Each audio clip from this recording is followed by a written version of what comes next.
नमस्कार भाइयों और बहनों, ये माइक है वी आर द सेंट्स से।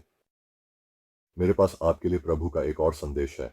मैंने यह संदेश कुछ हफ्ते पहले प्राप्त किया था, लेकिन इसे जारी करने के लिए पुष्टि का इंतज़ार कर रहा था।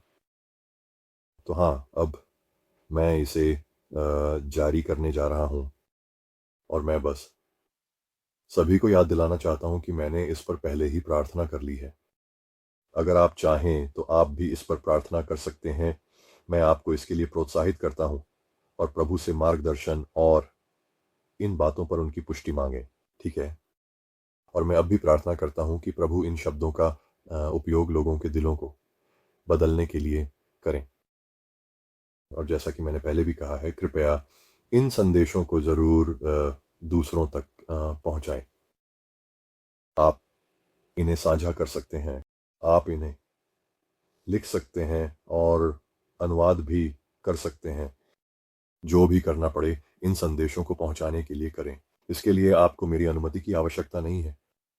और जैसा कि मैंने पहले भी कहा है, प्रभु ने मुझे निर्देश दिया है कि जो भी सुन रहे हैं उन्हें बताऊं कि ये उनके शब्द हैं, मेरे नहीं। तो अगर आप इन्हें दोहरा रहे हैं तो आप उनके शब्दों को ही दोहरा रहे हैं। और इसीलिए बस उनके शब्दों को दोहराने के लिए प्रोत्साहित रहें। और इस मामले में जो एकमात्र चीज़ मानेंगे वह चाहते हैं वह यह है कि जब आप ये संदेश आगे बढ़ा रहे हों, चाहे आप उन्हें भेज रहे हों या फॉरवर्ड कर रहे हों, तो ईमानदार और स्पष्ट रहें। अगर आप साझा कर रहे हैं, चाहे जैसे भी कर रहे हों, इससे फ़र्क नहीं पड़ता कि आप किस तरह से कर रहे हैं। अगर आप ऐसा करते हैं और इसके लिए कोई भी आर्थिक लाभ या कोई भी भौतिक वस्तु नहीं लेते, आप इसे बिना किसी स्वार्थ के, जैसे आपको मिला है वैसे ही निस्वार्थ भाव से देते हैं, तो आप इसे सही तरीके से कर रहे हैं।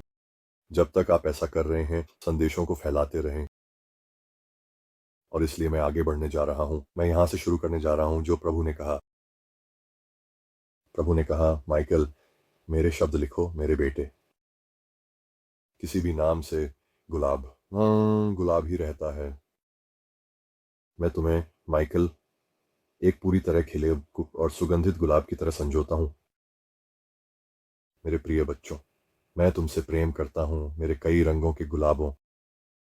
हाँ, या वास्तव में मेरे बगीचे के गुलाब, जिन्हें मैं छांटता और सींचता हूं।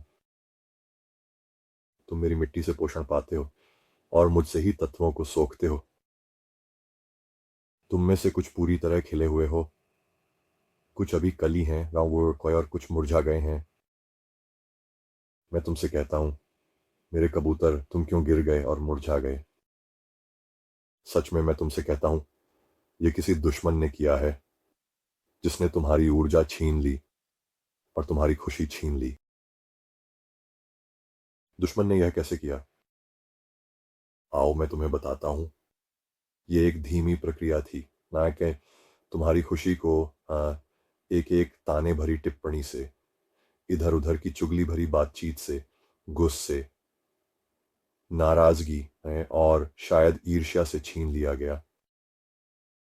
और जब मैं इसे लिख रहा था तो मैंने मूल रूप से प्रभु से कहा, आप जानते हैं, सभी सभी आरोपों में दोषी, क्योंकि यह निश्चित रूप से मेरे लिए भी एक संदेश था, जितना कि उन लोगों के लिए जो इसे सुन रहे हैं। तो प्रभु ने यहाँ आगे कहा, मेरे प्रिय बच्चों, जब मैं यह तुम्हारे जीवन में देखता हूं तो मुझे तुमसे अपना सिर मोड़ना पड़ता है। ये देखने में सुखद नहीं है और इसकी गंध भी बहुत खराब है। हाँ, इसमें गंध आती है। क्या मैं तुम्हें इसका वर्णन करूं? और जब उन्होंने ये कहा तो मैं बस यहाँ एक बात जोड़ना चाहूंगा। मुझे पता था, मैं तुरंत समझ गया कि वह किस बारे में बात कर रहे हैं, क्योंकि उन्होंने मुझसे पहले भी इसका जिक्र किया था और वह गंदी लंगोटों के बारे में बात कर रहे हैं। और अम, प्रभु ने यहाँ आगे कहा, हाँ माँ, मैं इस गंध को बहुत अच्छी तरह जानता हूँ और मैं इसे बर्दाश्त नहीं कर सकता। ये बहुत तेज गंध है। माफ कीजिए, ये चीजें जो छोटी लगती हैं मेरी नाक में बहुत तेज गंध करती हैं। और फिर प्रभु ने कहा टिप टाइम। और मेरे लिए ना मैं यहाँ थोड़ा जोड़ना चाहूँगा। जब उन्होंने ये कहा तो मुझे तुरंत लगा कि ठीक है, ये कुछ ऐसा है जिसकी वह मुझे याद दिला रहे हैं, जो मेरे अतीत से जुड़ा है।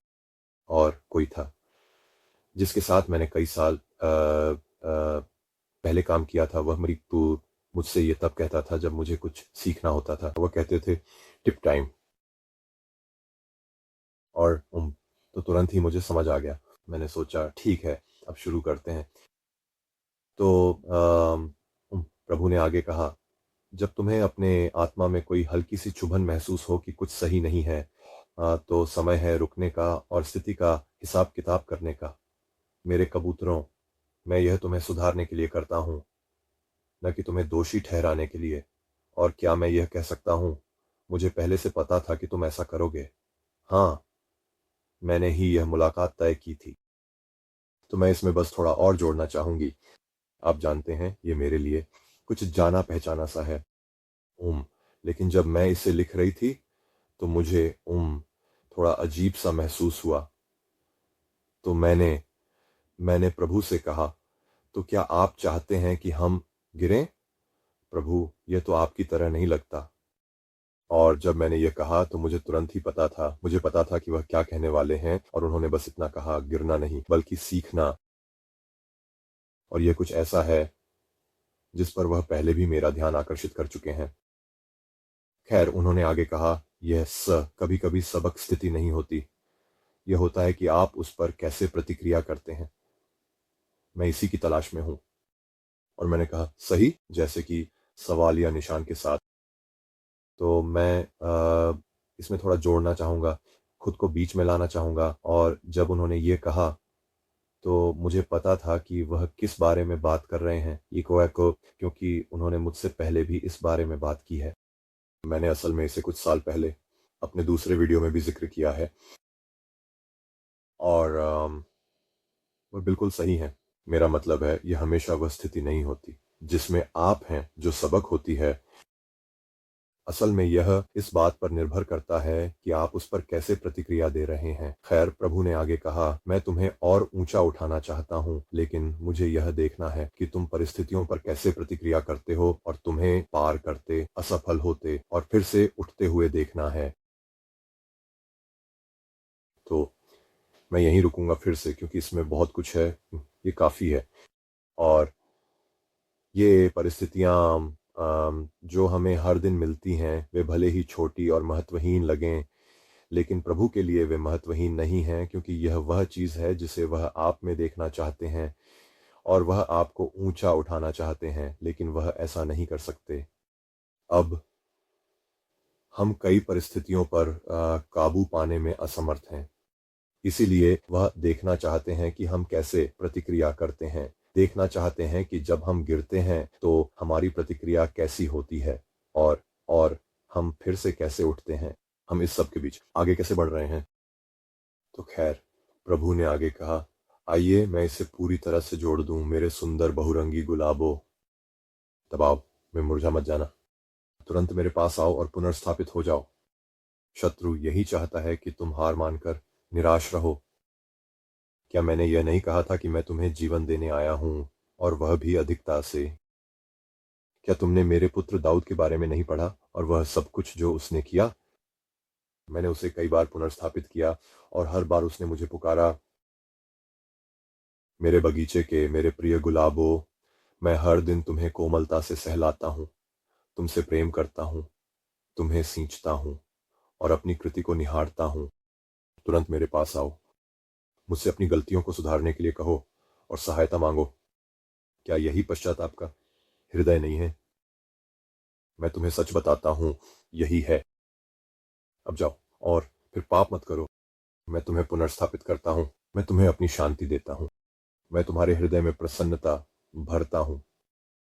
मैं तुम्हारे साथ हूँ, तुम्हारे विरुद्ध नहीं। तुम्हारा प्रेम पूर्ण माली यीशु मसीह है। और यही उस संदेश का अंत था। इन संदेशों को सुनने के लिए धन्यवाद। इन्हें साझा करने के लिए धन्यवाद।